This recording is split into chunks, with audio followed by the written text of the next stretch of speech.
Good morning. This is the Rules and Legislative Oversight Committee. We're here to hear 5 executive appointments. When your name is called, if you can please introduce yourself, give us a brief background, and then tell us why you're interested in serving on the board or commission that you're being appointed to.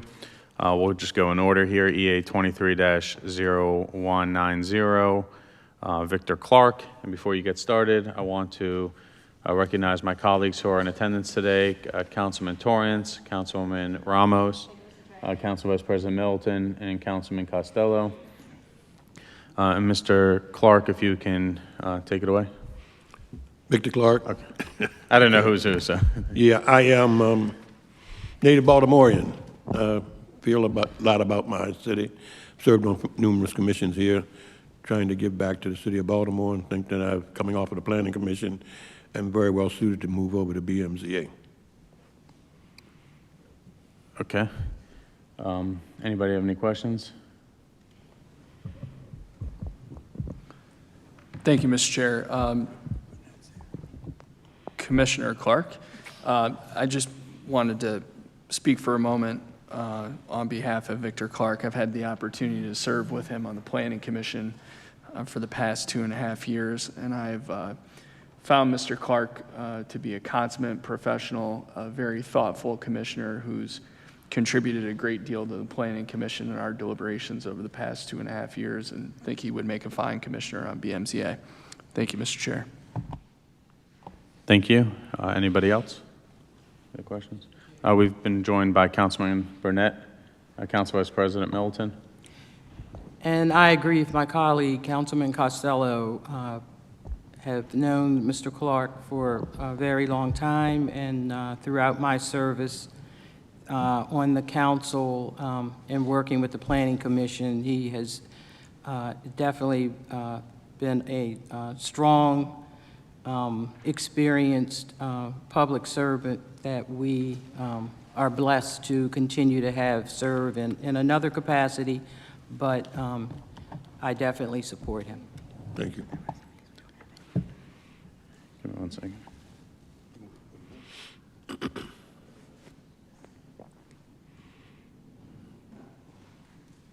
While we're fulfilling Councilwoman Ramos's request, Mr. Clark, we haven't met yet, so thank you for your willingness to serve. I'm not sure. Have you heard about some of the challenges that are going on now with the BMZA? Well, I've been there two meetings. I've seen the challenges firsthand. Okay. I know about the legal challenge to the consent decree and what changes it's made inside of the commission. So, yeah, I'm well versed. Okay, so you know, like, so since you mentioned you're on the Planning Commission, you know, there's a lot of factors to always take into consideration.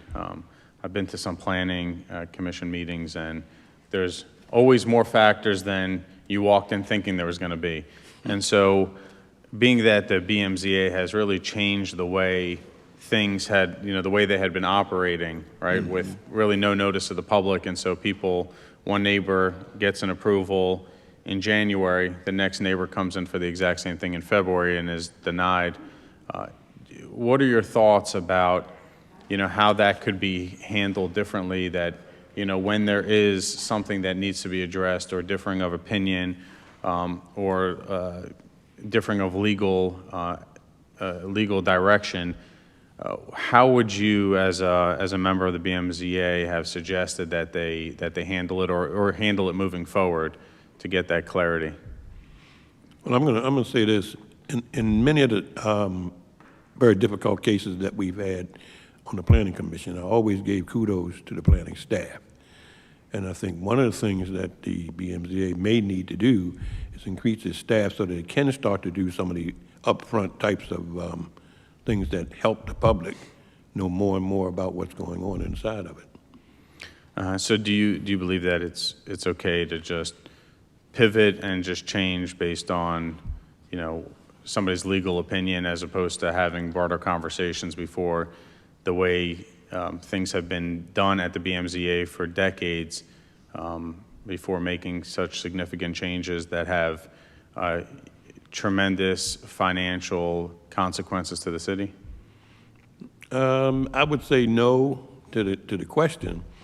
and use the historic time that I had of being on the planning commission doing Transform Baltimore. Uh, we went through the same type of thing. We were changing the entire city's zoning for the first time in 40 years, and there were a lot of people that were in trouble because of where they were, the type of business they had, that sort of thing. So I can't say that finding a situation where someone had it done in January and the next person said no in February came about only because they didn't know. It's just that things change, and that some people do get caught in the cracks. Well, you know, with Transform, there's been countless hearings and conversations and public meetings and public input sessions in regards to that. With this change, there was no communication to the public, to the council, to the city, to anybody, and so there's just a lot of questions out there remaining. What's the correct way? I've spoken to different attorneys that work for the city and have gotten different legal opinions on it. And so, I don't know, I just think that, you know, as when we're serving on boards and commissions and, you know, things always need to evolve and change over time, that it's just important that that's communicated and we have that dialogue, which is why we have the different branches of government, like the city council, to have hearings and have conversations before major changes happen in the city. So that's just my thought on that matter. I could agree with that. Yeah. Okay. Anybody else? Nope. Okay. Thank you very much, Mr. Clark. Next up is EA, and you can either stick around or leave. It's up to you after you're done speaking. We're going to take a group vote at the end. Next up is EA 23-0191, Tracy Barber Gillette, member of the Fair Election Fund Commission. Good morning. I am Tracy Barber Gillette. I'm a native of Baltimore. I grew up chairman in your district in the Glen community. I live in Bolton Hill currently, Councilman Costello. I have had professional experience working for a national organization that helped to support pro-choice women who wanted to run for office. And so I saw at an early age outside of my college experience, just the value of training candidates for office and the value of grassroots donations to candidates who are running for office.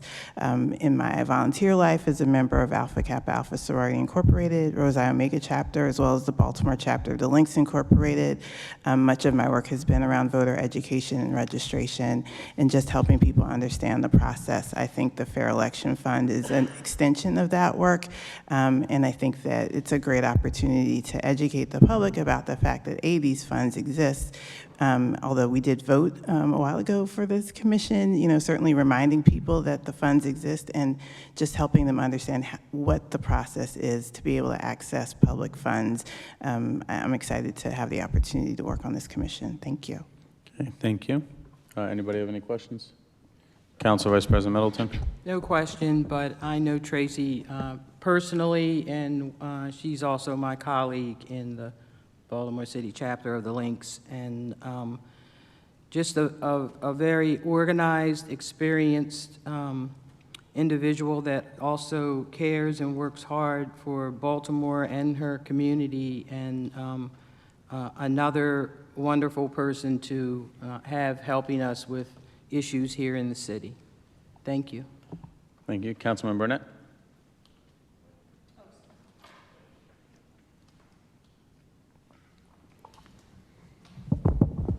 One, I want to thank you as the sponsor of the Fair Election Fund. I'm excited to see the commission come on board. And I think you hit on one of the key pieces is that voter education, voter engagement, candidate engagement and education on the fund and how it's used and why it matters. And so I just want to, one, thank you for your service previous to this, and two, for your willingness to serve. I think it's critical that we change the way campaign finance works in Baltimore City, and I think that the commission has the opportunity to be on the forefront of doing that. So that's all I want to say was thank you. I don't think we've met before, but I appreciate your work, and I look forward to working with you alongside the commission. Thank you. Thank you. Anybody else? No? All right, thank you very much for your willingness to serve. Next up is EA 23-0192, Douglas McCoach, a member of the Planning Commission. Good morning. My name's Doug McCoach. I'm a lifelong resident of the city of Baltimore and have been a practicing planner and architect for close to 40 years now. Over the course of that career, I've worked in pretty much every scale and sort of community setting that you can imagine, and whether that's international or national or extremely local. Through the course of that career, I've had the opportunity to serve as a planning commissioner in the past for 7.5, 8 years. And then that translated into a short-term role as a director of the planning office. Both of these were really formative, important parts of my career and gave me an opportunity to participate in the dialogue that shapes our city. Since that time, though, I've had the opportunity to run major planning studios in Washington, D.C. and New York City. I've worked around the world on community-based planning projects that focus on environmental restoration, community equity, and then brought that experience back to town when I returned about 4 or 5 years ago, and had the opportunity to work with Sean Davis at MRA. The time with Sean was really significant because I wound up the author of the master plan for the redevelopment of Westport, working in coordination with the emerging master plan for the Middle Branch. Even though we had to precede that, we had to anticipate its objectives.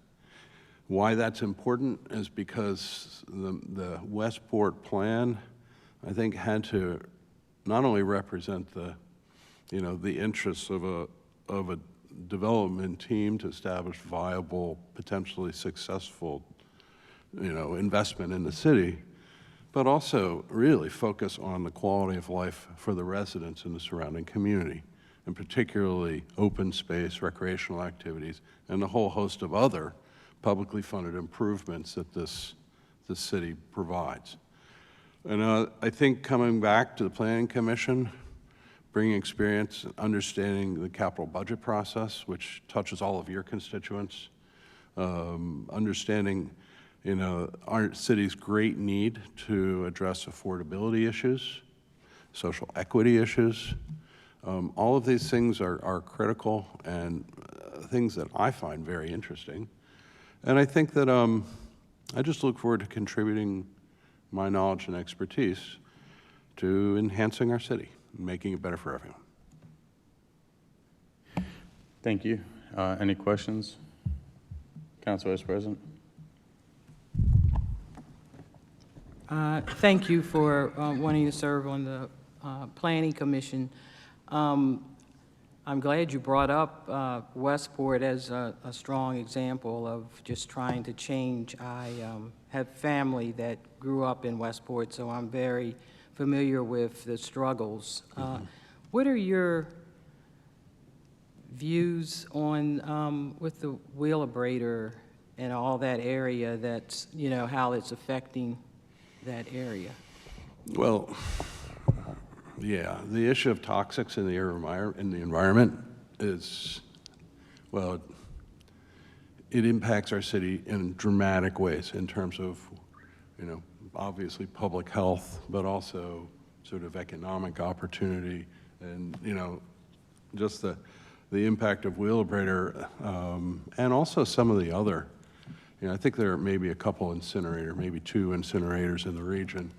And then, even now potentially the funeral home that wants to do crematorium up York Road.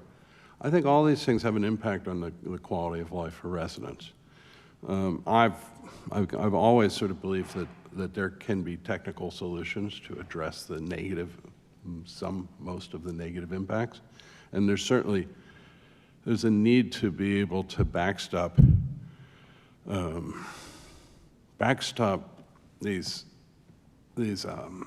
initiatives with, I think, we have to have a sound sort of technical solution to keep people safe. And then I think we have to really ask ourselves, in the city, in the Baltimore of the future, are these really the right locations for these types of facilities?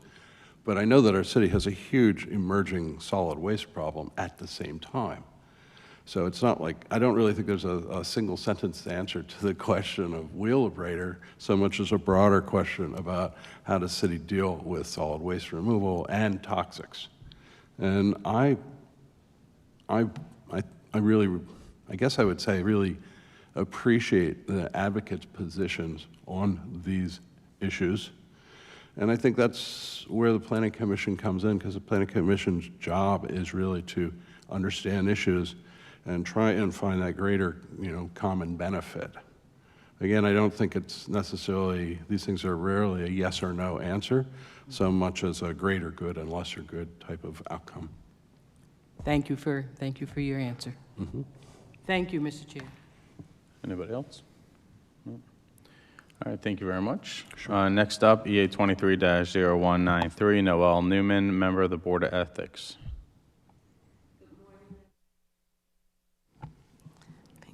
Good morning. My name is Noel Newman, and I am a passionate, lifelong resident of Baltimore City, growing up in Tin Hills and graduating to Edna Gardens, with a brief stint in D.C. for law school.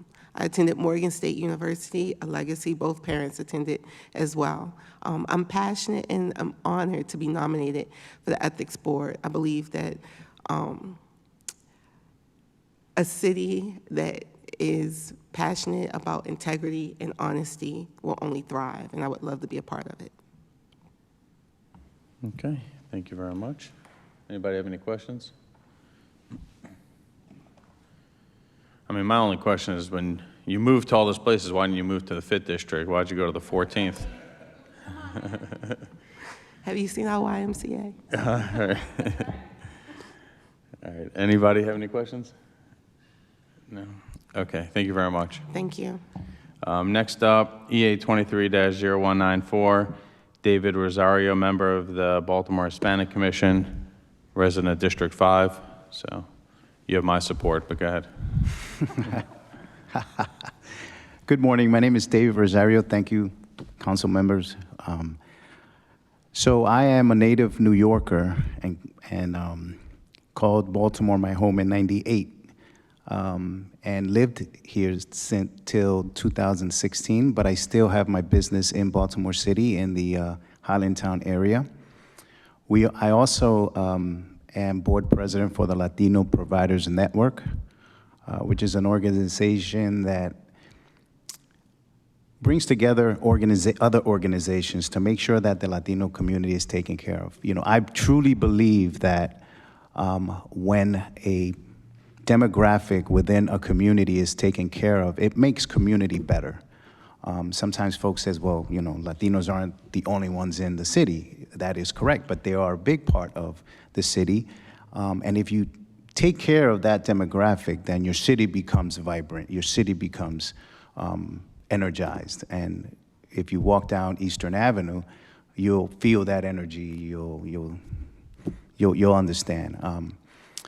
I am a business owner in the Highlandtown area. Been there since 2005, and I just love the community that I'm in. Love the Latino community. Love the fact that Baltimore is a welcoming city. Work tirelessly with the DACA folks that are in this space. So when I see what they have to go through and the struggle of being in that particular space, that DACA space, I can't understand it, because all you have to do is look at this individual and give them that right away, give them that passage. So I just don't understand why we struggle with that issue. But it's an issue that is there. I employ a lot of that DACA, those DACA students, those DACA kids, give them an opportunity. But we'll continue to work with the Latino Providers Network. We'll continue to work with the Hispanic Commission. We'll continue to work with the Hispanic Commission of Maryland. to kind of bring light to this great demographic that we have here in Baltimore City. Thank you. Thank you. Any questions? Chair. Councilwoman Ramos? Yeah. Thank you, Mr. Chair. Just wanted to let my colleagues know, if you don't already know, Mr. Rosario has certainly been a champion of the Latino community in our city, but also really invests in all parts of the city and has been a huge proponent of our community. So I'm thrilled that he's interested in spending time on the Hispanic Commission, and look forward to working with you. And I have to say, we have some great candidates today. We always have great candidates, but it's really wonderful to have so many of you stepping up for our city. Thank you. Thank you. Anybody else? Okay, so I'd like to make a motion to vote all 5 as one package, unless there's an objection.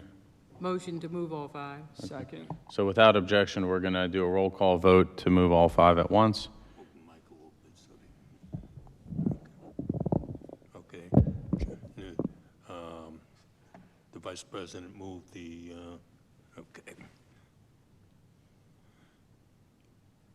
Motion to approve by Vice President Middleton, second by Member Costello. Ready for roll call. Chair Schleifer. Yes. Chair Schleifer votes aye. Mr. Burnett. Yes. Mr. Burnett votes aye. Mr. Costello. Aye. Mr. Costello votes aye. Vice President Middleton. Aye. Vice President Middleton votes aye. Member Ramos. Yes.